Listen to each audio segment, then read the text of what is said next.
Welcome back to the Crafty Homesteader, where happiness is homemade. Today on the Crafty Homesteader, we're going to be raw pack pressure canning chicken. We're going to be canning some chicken today. The basic things that you need are a jar lifter, a funnel. This you really don't have to have, it just makes it easier, and of course your jars. Since I'm canning meat today, I am using a wide mouth mason jar. These are still in the box, so I'm going to take them out, run them through the dishwasher while I get dinner ready. That way they're sanitized and clean, and then I'll come back to you. When you're canning anything, you want to make sure that you check the rim of your jars. A lot of people on YouTube tell you they fill their jars, and they say when you go to wipe your rim with vinegar to check your jar for nicks, but I like to check before I even use them because I don't want to put the stuff in there, then find out it has a nick or a break, and then have to dump it out and find another jar. So I like to make sure I check the rims of all my jars. You just run your finger lightly around the top just to make sure that there's nothing missing. You don't feel any rough edges. I'm going to be canning chicken, like I said. So for chicken, you're going to cut your chicken into about 1-inch pieces. I already cut my chicken just to make things go easier. When I'm canning, if I have a lot to do, like this was 3 packages, so if I have a lot to do, I will cut all the chicken one night or one day, and then the next day can it. If I have an off day, if I'm doing it, like if I have all day and nothing to do, then I'll cut it that morning and then use it, the same day. I just found that when doing a whole bunch of meat, it's easier to cut it one day and then can it the next day. I am raw packing chicken, so this chicken is not cooked. So there's 2 different ways of canning chicken. You can parboil it, which means that you lightly cook it and then fill the jars, or you can do what's called a raw pack. What I'm doing is considered a raw pack because the chicken is raw. So my jars are room temperature, the chicken is out of the refrigerator, and then when we go to set the canner up, the canner will also have room temperature water to start. You always want to have, if you're raw packing something, you want a cold food, cold jars, cold canner, or room temperature jars. And if you're hot packing something, then you would need to heat your jars first and then make sure the water in your canner is also heated. So I have my chicken here. This is why I said the funnel is optional. I'm going to take the funnel, stick it in the top of the jar. You can see the funnel just kind of sits in there. It makes it easier. I am also wearing gloves just because it keeps things a little cleaner, and I don't like getting my hands nasty with meat. So you don't have to use the funnel, but it does make it easier, and it keeps this stuff from getting on the rims of your jar. So then you're just going to take the meat, and you're just going to put it down in there. Usually about 1 pound of meat is 1 jar. So 1 pint. So basically you get 1 pint for every pound of meat. So you don't want to stuff it in there too much. You just want to make sure that you fill it up. We're gonna go to 1-inch headspace on this. See, I just pull my funnel out, stick it over here, finish it off. Okay, so 1-inch headspace. Your headspace is very important. On a jar, 1 inch is about this, the bottom rim where the ring goes right here. Okay, so you're going to fill it up to about right there. I'm going to set it to the side. Once I get all of them filled up, then I'll go back and add some seasoning. You just do the process over and over, just like this. So when I talk about seasoning, do I season it?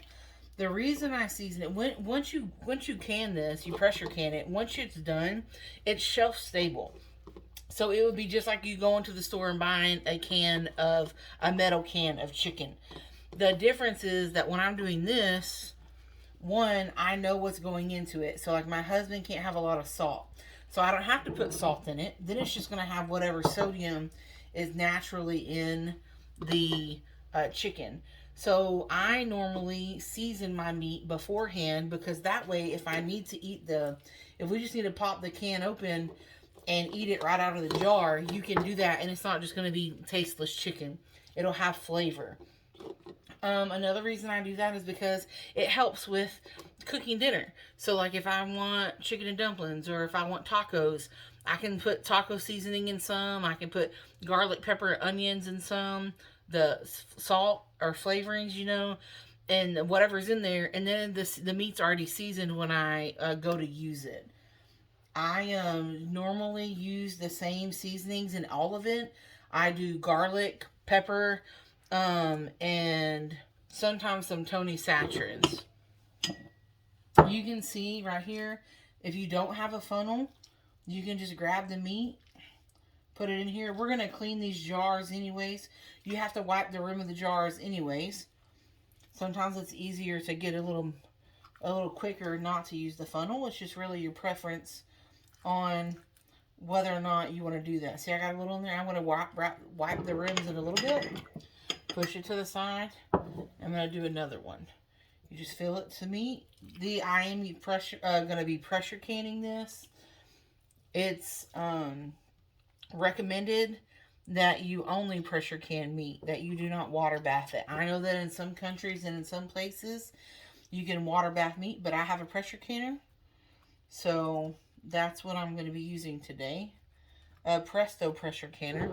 Got it from Walmart for like $60. Got one from, I have another one that I got from a garage sale. So the kind of pressure canner, as long as it's a pressure canner, you can do this that we're doing today. I would not recommend water bath canning meat. That is considered unsafe, at least here in the United States where we are. 12 jars filled now. So what I'm going to do, I still have some chicken over here, so I'm going to need to go get another case of jars out of the pantry. But the next step is going to be to get some vinegar. We're going to wipe the rims to cut the grease and to sanitize the rim. Then we'll put the lids and the rings on.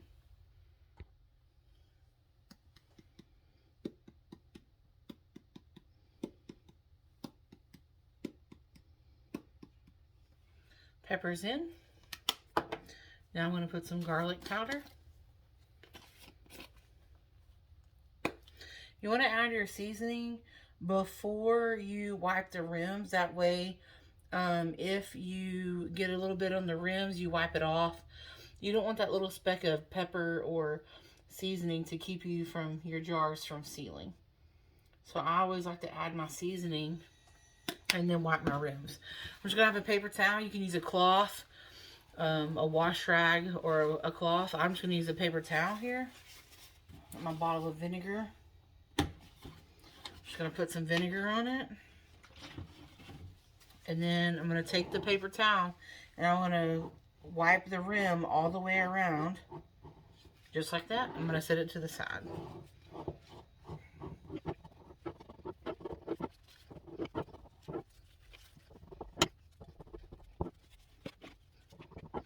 You can put in the comments below what other kind of things you guys would like to see me can, or what kind of things, if you have questions for me, you can just comment below. Let me know the kind of things that you would like to see me can, or you're interested in learning about.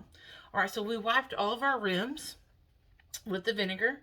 Now I'm going to set this aside and I'm going to go grab my rings and my lids.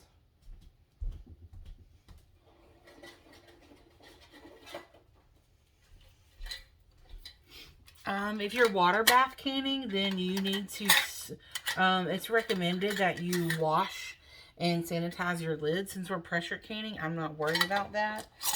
So you do want to make sure that, so this is the ring and this is the lid. So you want to make sure that your lid is centered. Some people like to hold it down and then tighten this on, okay? You want to make sure that the band is on. You also want to make sure that you do what's called finger tight, okay? So you're not going to crank down on it and close it as hard as you can. You're literally just barely closing it to where whenever you turn your finger, it moves the jar just a little bit. Okay? So you can see here, I'm going to put, I see a little bit of stuff on this one.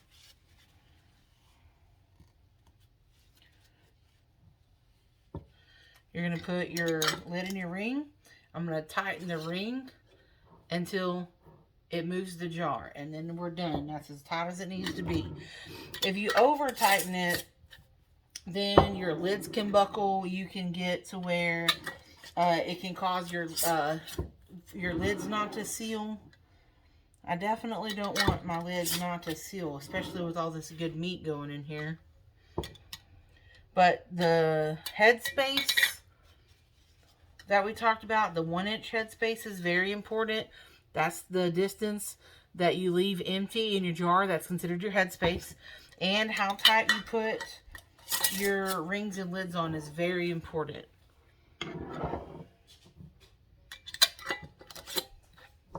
Alright, like I said, we are going to use I am going to use a pressure canner. This is my pressure canner. This is the Presto pressure canner, and then I have what's called the jiggler. Where I live, I only have the pressure can at 10 pounds. So this is 5, and then this one ring makes it 10. There's also an additional ring if you need to do 15. Okay, so I'm going to take my pressure lid off. Inside of here, there are some lines right here. You're going to fill it up to the first line with water. It's about 3 quarts. I have my water up to that line, just inside there. You want to make sure when you're pressure canning meat or anything that pressure cans for a long amount of time, that you make sure you put enough water, but not too much water. Okay, I'm going to go ahead and turn my stove on because, like I said, I use regular water, like not hot water. I'm not, as a cold can, it's considered being in a cold canner because the meat that I'm using is not cooked. We're raw packing, so raw meat, room temperature jars, and room temperature water if you can get there. Okay, I'm going to go ahead and turn this on. And then while this is kind of starting to warm up, I'm going to put my jars in here. Something else you need to make sure, this is the rack that goes down on the bottom. It keeps the jars from being in contact with the bottom. So you want to make sure that you remember to put this down in the bottom. And then I'm just going to put my jars in. If I remember correctly, I think I can fit 8 jars. 2, 4, 6, 7, 8 jars. I'll bring you in closer so you can see. See? 8 jars. Now, the next thing I'm going to do is put this lid. This lid has a rubber gasket. You're going to want to make sure that you check to make sure that that's in there good. You're going to want to oil it. I oil mine every time I wash it. After I wash my canner, I oil it before I store it. So you're going to find the arrows that it has on here. It has little arrows where it says open and close. You're going to line those arrows up with the arrows on the bottom. It sets down, and then you're going to turn it. Okay? You also, before you put the lid on, want to make sure that your vent hole is, you can see through this vent hole, and that this is down. Okay? What's going to happen now is I have my heat, so you're going to have to turn your heat all the way up. And then once the steam starts coming out of here, you're going to set a timer for 10 minutes. Once this steams for 10 minutes, then that's when you put your jiggler on. When your jiggler starts moving, then that's when you set your timer. 75 minutes for pints, 90 minutes for quarts. I don't know if you guys can see that. Oh, there you go. Okay, now that that's coming out, we're going to set our timer for 10 minutes. So, you can also see that this little nipple popped up. See, that popped up. The steam's coming out. We're going to set our timer for 10 minutes. So, at 5:56, we'll be able to put our jiggler on. Okay, we have a few minutes, still 2 minutes before we need to add the jiggler. So again, like I said, this is what I call the jiggler. It's the weight. It comes with your canner. You need to look up to see what weight where you live and your altitude would be. Where I live here in Texas, it's 10. So I have 5 for this, and this is another one. Okay, these do come off. And like I said, there's an additional one for if you need 15 pounds. Okay, so again, I'm going to put this, be careful because it's hot. I'm going to put this on there, and you can see that it's no longer, the steam is no longer coming out. So now what I have to do is wait until this starts moving, and that's hence called the jiggler. Once it starts jiggling, I'm going to turn my temperature down a little bit, and then because you want a slow, gentle rock. So at first it's going to be crazy, and then once you turn your heat down a little bit, it'll be a slow, gentle rock, and then you're going to set your timer for 75 minutes. You can see, I don't know if you can see, there's a little bit of water coming out down there, okay? And there's a little bit of water coming out right there on the nipple too. That's perfectly normal. See, oh, there we go. That is perfectly normal. That's just the steam coming out. And then it's actually what makes it rock. Alright guys, it's been a few minutes. You can see now that it's barely starting to move. Okay, so we're going to keep letting it go. It's building pressure. It's starting to rock. Okay, see, that's a nice gentle rock right there. If we keep watching, if we keep the heat this high, it's all the way on high, it's going to act crazy. See, there we go. It's going to shake a little too much. So now that it's shaking stably, I'm going to actually turn my heat down. I know on my stove, after trial and error, that I can turn it down to a 4. Your stove might not be that way. You need to make sure that once this starts rocking, it does not stop rocking until your 75 minutes is up. So it's basically 5 o'clock. So at 6:15, then I'll be able to turn the heat off, okay? So you want to make sure that whole time that this doesn't lose pressure, it doesn't cool off. So if you notice that this stops moving, then you have to turn your heat, you'll have to start all the way over. So you want to make sure that this does not stop moving until you turn your heat off, alright? Alright, I'll see you in a little bit. Timer has started. Alright guys, our timer of 75 minutes went off. I just turned the heat off and then left my canner alone. So you want to turn the heat off. Don't move the canner. Don't try to move it somewhere else. You're just going to want to leave it alone until the nipple at the back goes down. You don't pull this off or anything. You leave it there. Don't touch it. Don't do anything with it. It'll naturally depressurize. This will go down like it is now. And then you can open it. Okay, so the nipple is down. I'm going to go ahead and take this off, because if I don't, I'll lose it. And then you're going to want to slowly twist the lid, and it should come off without a problem, because it's, again, with no pressure. You're going to want to lift the lid up and away from you, just because the steam will come out. You don't want to get a face full of steam. Okay? This is where that tool, the jar lifting tool that I mentioned earlier, will come into play, because these are very hot. You do not want to touch them with your hands. Some people like to take it off and let them set for another 5 minutes before removing them, because they believe that gives them a better chance of sealing. I really don't. It just depends on how much time I have. So I'm going to grab my tool, and then we're going to pull these jars out. Okay, so I do have my jar lifter. I know this is going to sound silly, but guys, this part is the handle. This part is where you pick the jar up. I've seen way too many videos with it like this. That's the handle, okay? This part with the rubber is the bottom. So you're just going to go into your thing, reach down, put it around the jar, and it lifts it up. Do you see how it's bubbling? That's a really good sign. So what I'm going to do is I'm going to pull all these jars out, and then I'll show you what it looks like at the end. What you're going to want to do next, after you pull your jars up, you can see how they're all bubbling. That's a good sign. That usually means that they're going to seal. I had one that wasn't bubbling, and it's the one that's not sealed. What you're going to want to do is leave this here, set it in the location after you pull them out, normally on a towel or a cloth or a canning mat. And then you're going to want to leave them alone for 24 hours. So this time tomorrow, I'll be able to take the jars, I'll take the rings off, wash them, and then they'll be ready to store on the shelf. You can also add your date on the top. You reuse my lids, so I normally just stick a piece of painter's tape on it and then write the date.